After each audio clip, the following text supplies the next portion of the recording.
Blagosloveno carstvo Oca i Sina i Svetoga Duha, sada i uvek i u vekove vekova.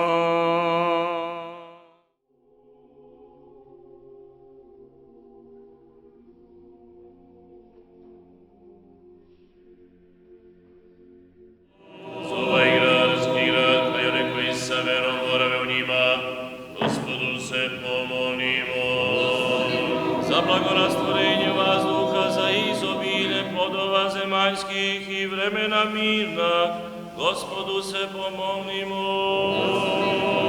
Zove koji plove.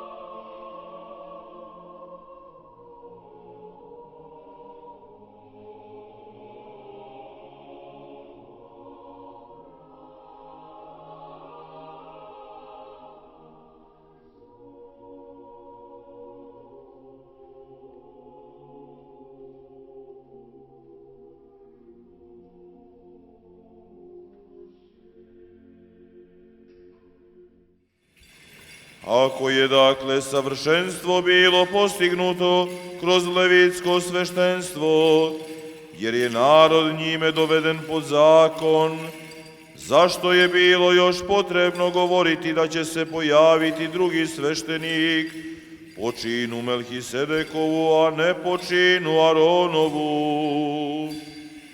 On ga uze u narjuče svoje i blagoslovi Boga i reče: Sada otpuštaš u miru slugu svojega, Gospode, po reči svojoj, jer videše oči moje spasenje Tvoje, koje si ugotovio pred lice sviju naroda.